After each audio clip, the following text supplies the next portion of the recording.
Prime Minister, thank you for talking to Euronews. These are challenging times for the European Union and especially for the enlargement process. You have been in it, Serbia has been in it for the past 5 years.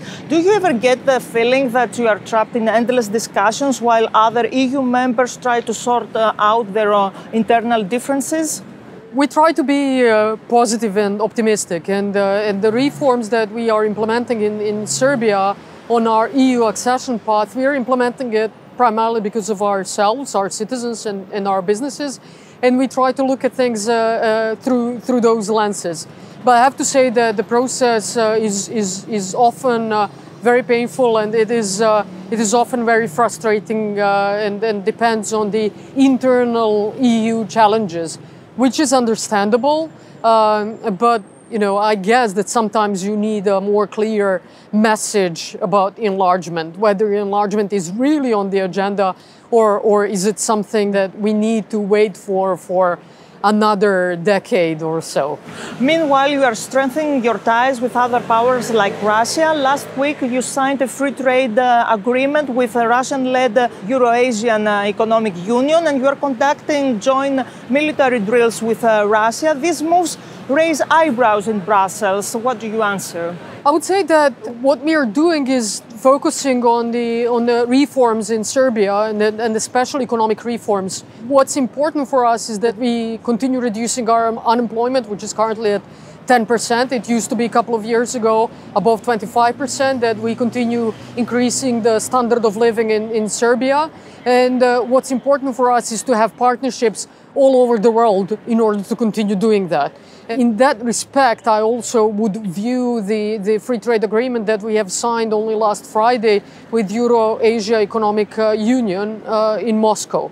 I do not view it as something that is against our EU accession or against our EU path. I actually see it as complementary. And to just briefly answer your point on military cooperation, we also have a very high degree of cooperation with NATO through Partnership for Peace.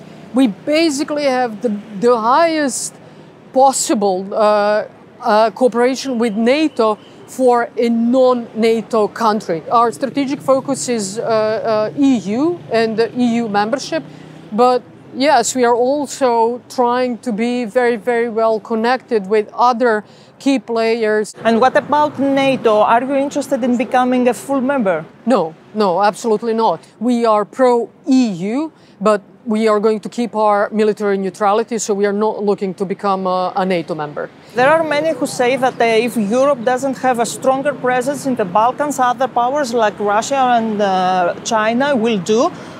You are in the core of that region. What do you think?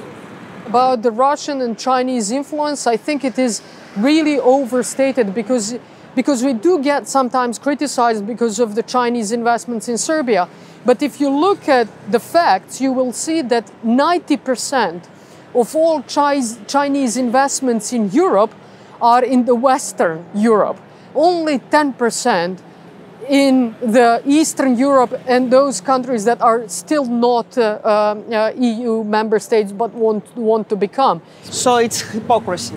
In a word, most of the time, yes. The latest EU summit refused to give a date to North Macedonia and Albania for starting accession talks. Do you think this will have a negative effect for these countries and for the wider region? Absolutely, without any doubt. I think that will have a direct effect on the regional stability. In absence of starting negotiations with the EU, those countries would be, I think, incentivized to show that this can destabilize the region. And it's a small region. Whatever happens in the region, it affects my country as well. I don't think that EU will ever let any one of us go much ahead of the rest.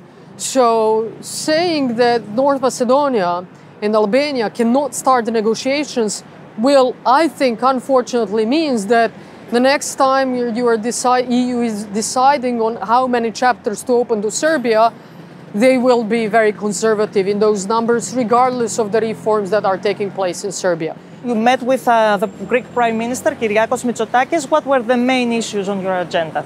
The bilateral issues between Greece and Serbia. We have a very good mechanism of cooperation, which is High Council for Cooperation between Greece and Serbia. And in December, I think we will sign the declaration on strategic partnership between Greece and Serbia. So I'm very much looking forward to that. Prime Minister, thank you very much for your time on Euronews. Thank you very much.